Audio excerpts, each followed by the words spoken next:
চৌকাছ থাকছোঁ আপোনালোকে মই নিজে পুৱা উঠিবলৈ বিচনা পাৰি ল'ব লগা হৈছে বিচনা ধুনীয়াকৈ পৰাৰ পিছত মই এতিয়া ওপৰত যাই অলপ ব্যায়াম কৰা আপোনালোকে চাই থাকিব। হেল্ল' গাইছ, গুড মৰ্ণিং। ৰাতিপুৱাই উঠিলোঁ অলপমান ব্যায়াম কৰোঁ বুলি, এতিয়া অলপমান এটা ব্যায়াম কৰোঁ ধুনীয়াকৈ, গাটো অলপ ভাল লাগিব। সেয়ে আপোনালোকক জনাবচোন কোনে কোনে ৰাতিপুৱা ব্যায়াম কৰি আহিছে অসমৰ ওপৰত চৰিয়া তলত মানুহ অহা যোৱা কৰি আছে। মই এইটো বিল্ডিংটোৰ ওপৰত আছোঁ অফিচৰ, বঢ়িয়াকৈ চাৰ্টৰ ওপৰত অলপ ব্যায়াম কৰোঁ। আৰু আপোনালোকক পুৱা কোনে উঠি পেলাই খোজকাঢ়ে আৰু ব্যায়াম কৰে জনাবচোন। তাৰ আগতে ব্যায়াম কৰাৰ পিছত আকৌ মই কলেজত ক্লাছ লৈ আহিছোঁ, ধুনীয়াকৈ দাঁতটো মাজি ল'ম, বঢ়িয়াকৈ ধুই ল'ম আৰু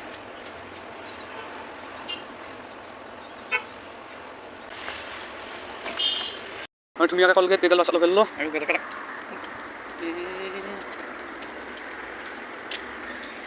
এইটো ৰাস্তাটো গাছ গুৱাহাটী ৰাস্তা আৰু ৰাখি মই ধুনীয়াকৈ মুখখন নোলোৱাই গৈ